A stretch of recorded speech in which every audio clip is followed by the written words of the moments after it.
if stepping into your next level requires more than strategy? What if it requires shedding a name, an identity, even a history, and blooming into who you were born to be? My name is Zach Bloom.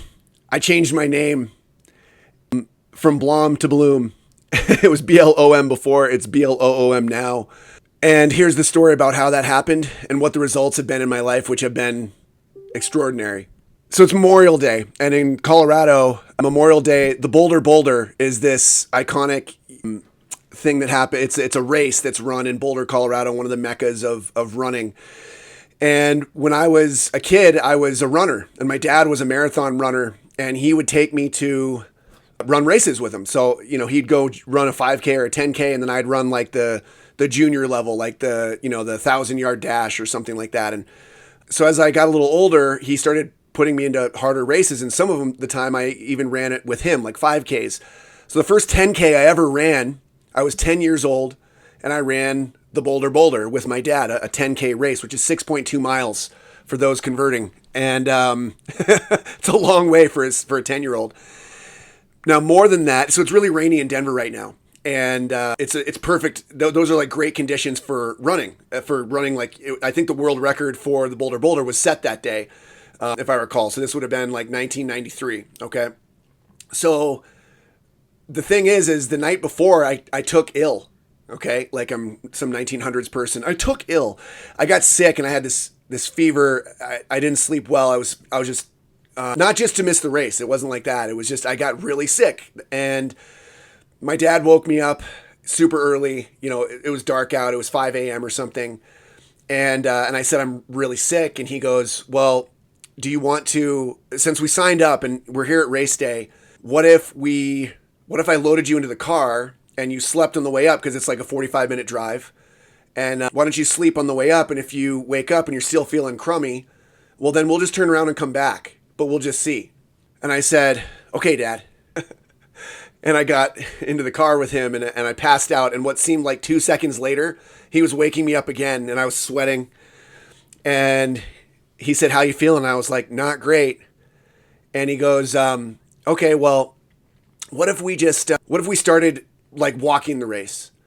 And as we start walking, I'll maybe jog around you, but if we start with that, if you could just walk part of the ways, and I'll be with you the whole time. And if you're not feeling up to it, we can come back to the car. And I said, okay, Dad, I think I can do that.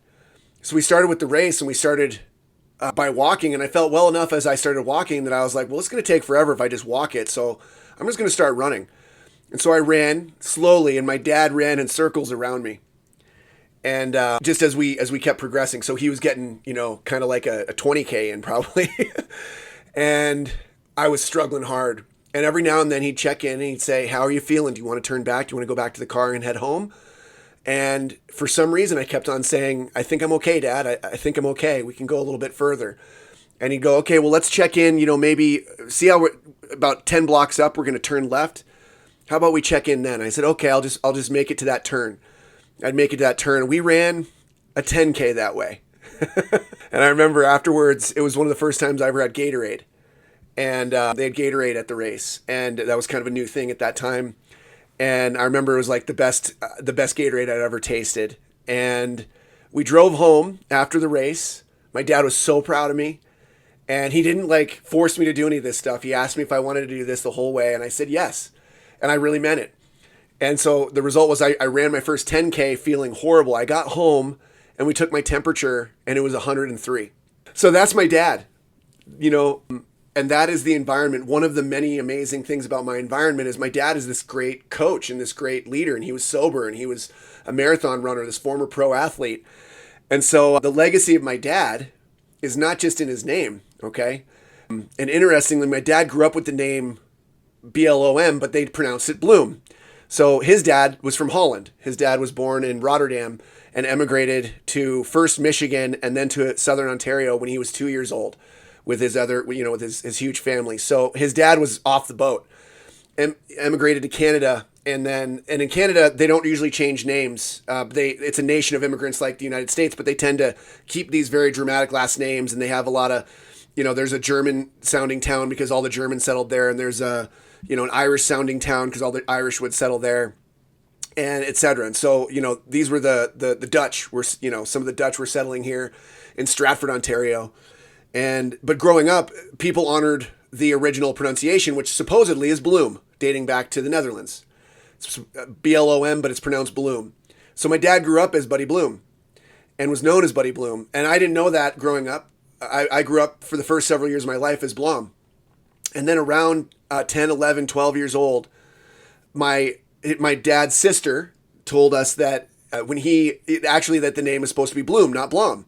And we're like, well, that's crazy. It's only got one O in it. And she was like, yeah, but when your dad went to the University of Denver, when he left Canada, they all knew him as Buddy Bloom, and he was a big guy. People knew who he was in the hockey world. He was a Memorial Cup champion. He was perhaps the best amateur goaltender in the world in the early 1960s. And when he went to the University of Denver on a hockey scholarship in 1963, the announcers would call him Blom because it had one O in it, and he didn't correct them.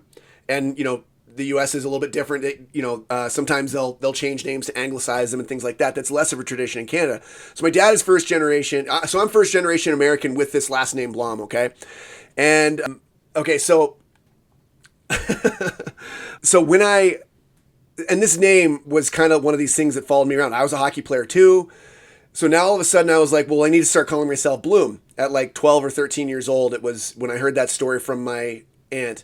I was like, okay, so now I'm Zach Bloom. But then a lot of my friends, a lot of the hockey guys that I played with were like, but you're Blom. Like, what are you doing? And I would remember that, like these little kids, going, that's not your real last name. Like, who do you think you are kind of thing. It's Blom. You're just calling yourself Bloom all of a sudden because it sounds prettier.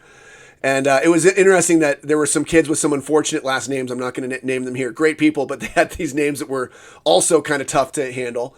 Not that Blom was tough, but all of a sudden now I had some kind of story that came with it. Like, well, it's Bloom, but it has one O in it. And it was this, I've had that conversation 1,000 times in my life. Probably more than 1,000, honestly, especially because I was a hockey player and people knew me as Zach Bloom or Zach Blom, or they'd introduce me as, is it Bloom or is it Blom? And I'd say, well, I'd say that story. Well, it's supposed to be Bloom because it's Dutch and, it's a first generation American name. So we haven't changed it or anything. But, my grandfather immigrated from Holland, and then my dad immigrated here from Canada. And so I'm the first American with this last name. So there was just this weird feeling that I always had, and that was part of this identity that I had my whole life until I got sober and found out that God was real by doing the 12 steps. Okay. And I had this feeling in the pit of my stomach. And when I'd have this conversation about my name, that pit in my stomach would activate and I could feel it. I could feel it all through my midsection. Like my stomach would like do backflips a little bit. So around the time so Katie got married with me, my amazing wife, Katie Bond, which she's got an amazing last name, one O, and it's pronounced, okay, right? Like Blom or Bond, right? And she didn't immediately take my last name because I think she would have inherited this crazy story that came with it. And this is why, this is this beautiful thing about, that the feminine element often will call out the best in the masculine element, right? So all was fine and good. And I would say I was like a tiny bit butthurt because I was like, oh, she doesn't, well, who would want this last name with this stupid story that goes with it? And then we were going to become parents to our daughter Zaya. And Katie came to me one day while she was pregnant, early in the pregnancy, and she said, and she had tears in her eyes, and she said, well, listen, we're about to become parents, and I want us all to have the same last name. And she said, so, honey, I need you to make a choice. And this story of it's Blom, but it's Bloom, but it's got one O in it. We need to make a choice. Okay. So she's like, this is your name, and me and our child is going to have this name.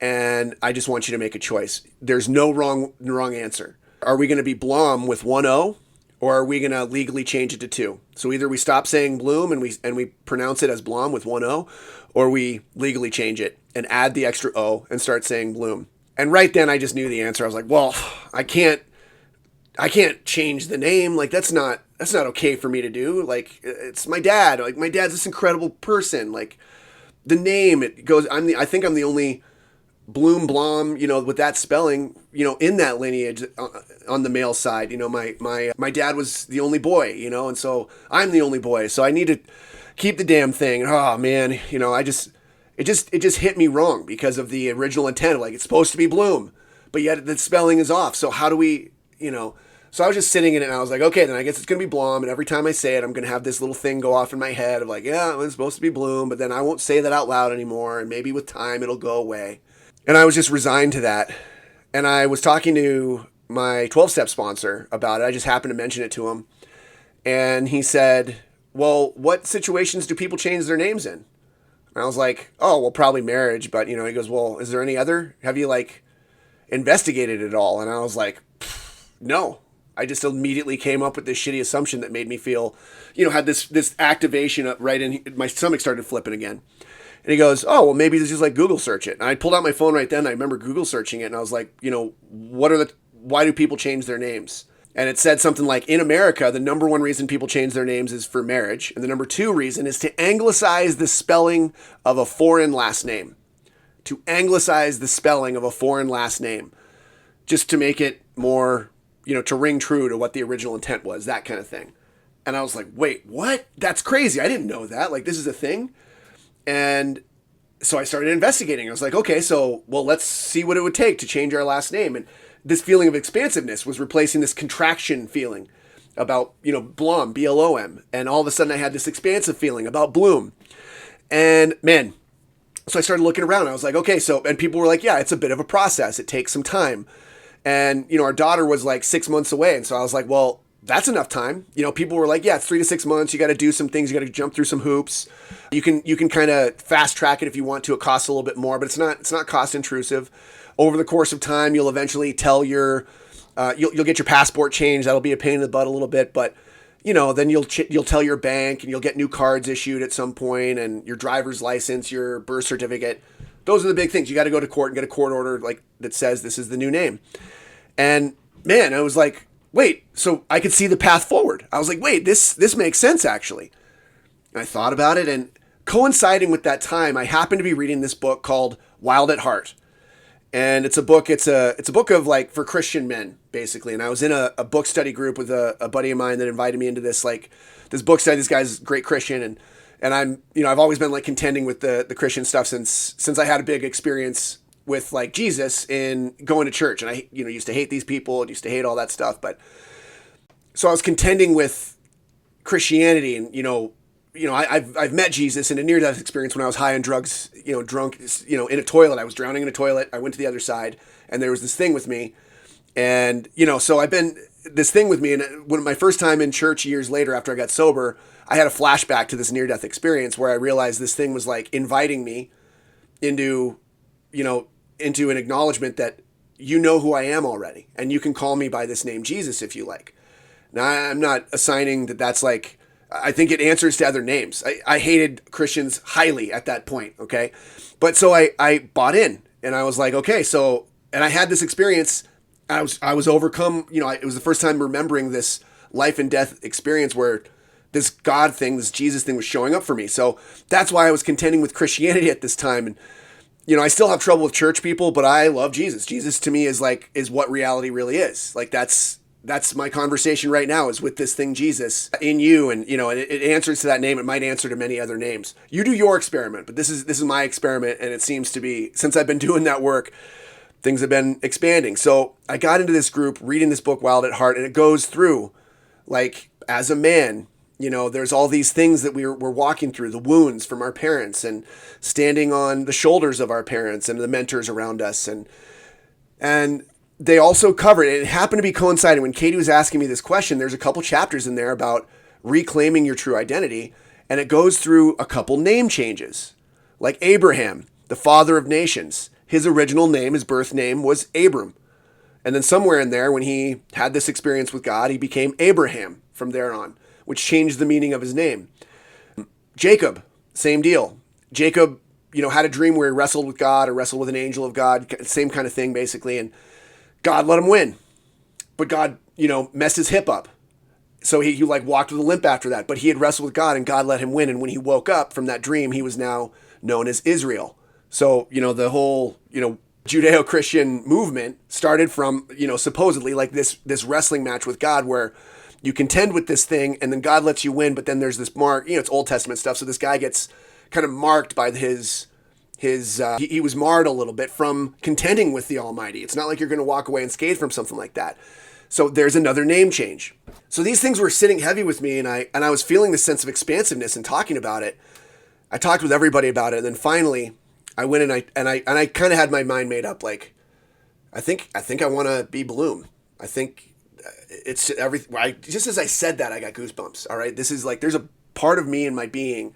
I never really had a sense of integrity and self-approval until I got sober and worked the 12 steps and found a new sense of embodied integrity. Like, there's a part of me that approves of me and will let me know if it approves of something I'm doing or not. Like this integral being, like a Holy Spirit type thing or something, or a Big Brother type thing. I don't know if it's Jesus. There's this thing in me that will kind of approve.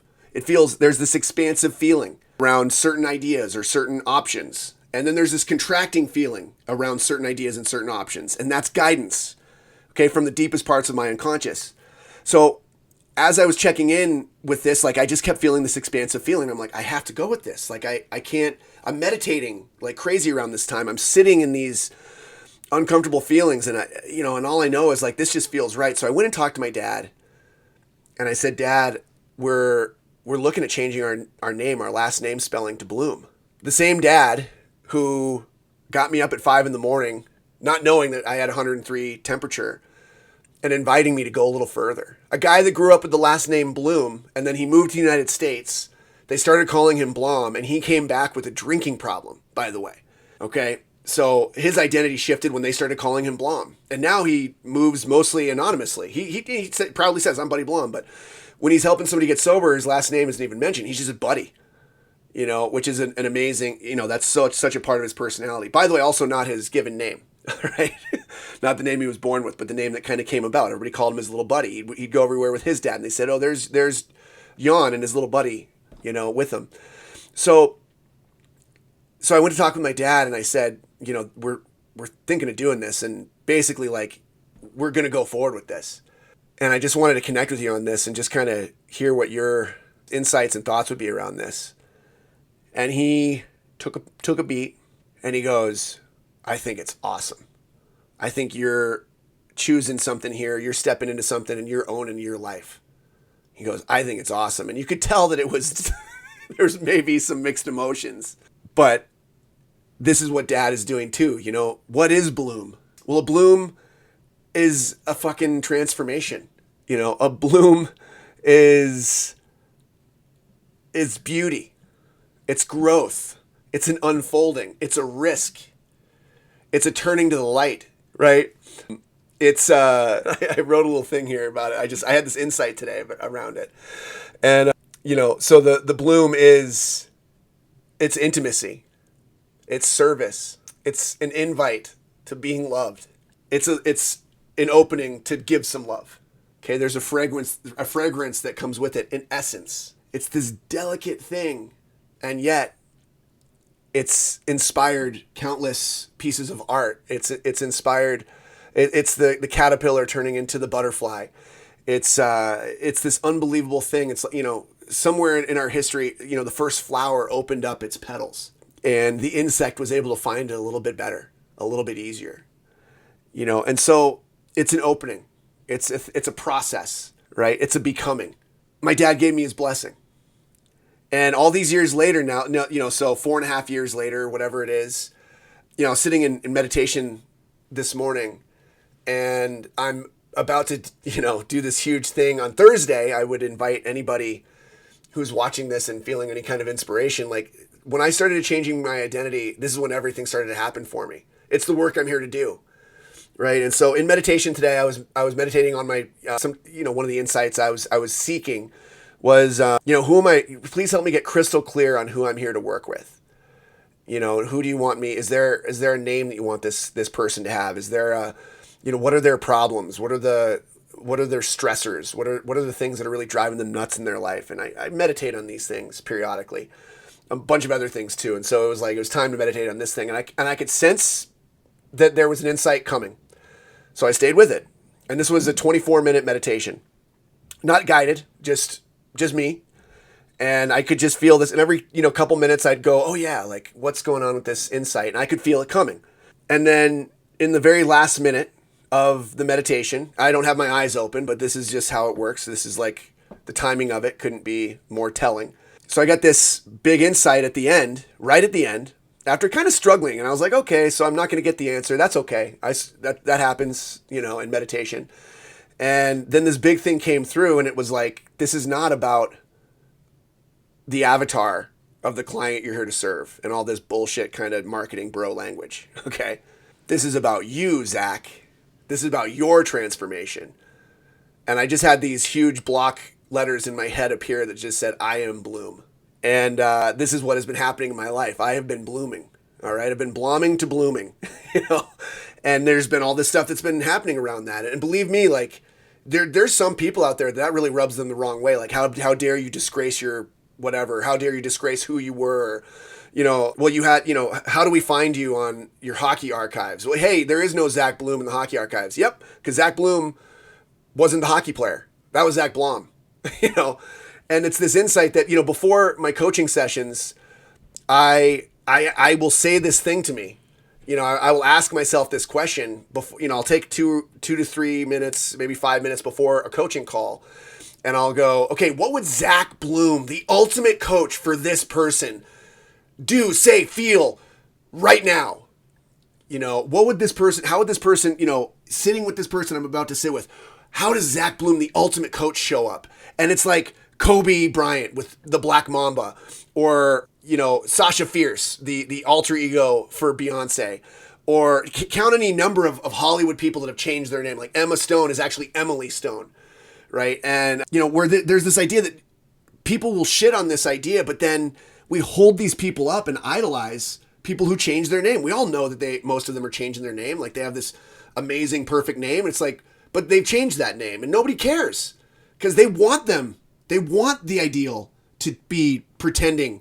They want the ideal to be playing. They literally call them, players, in like if you're in a stage production, they call them the players, the actors, the actresses, So yeah, what do? Well, you act, you just act this way, and the emotions come with it. The identity follows with it, and so I'm going to come back to this question that we started this whole thing with, which is one of the main elements of our thing on Thursday. Okay. So this is an invite before I get to this last piece. This is an invite, an open call to join me on Thursday.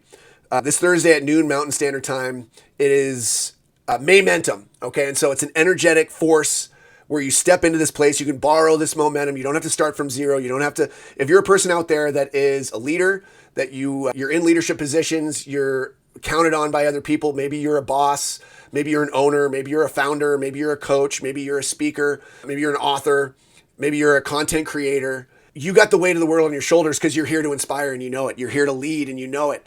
And you doubt yourself and you get in your own way, and your own mind will come up with this amazing idea and then tear it down before you have a chance to take action. If you are with me and you would benefit from getting around an environment where people are coming to this place and then exploding into whatever their natural mode of being is, to a doubt-free life afterwards on the other side. Who would you be on the other side of this? For a week, 2 weeks, 3 weeks, you might create some unbelievable results.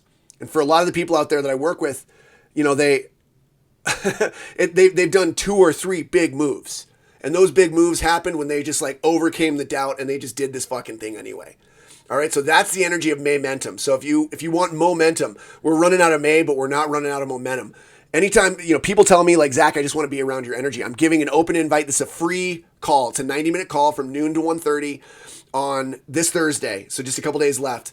There's a link down in the comments, zachbloom.com/May. If you go to that and click on that, you can get registered and signed up. It will be a live on Zoom event, and please come and hijack all of the momentum that I will be bringing and the energy that other people will be bringing, and go and create your thing. Okay, I'm going to leave you once again with where we started.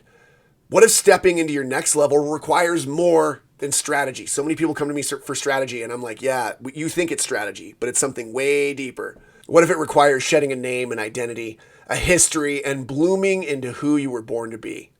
Click the link. I'll see you on the other side. I love you guys. God bless you guys.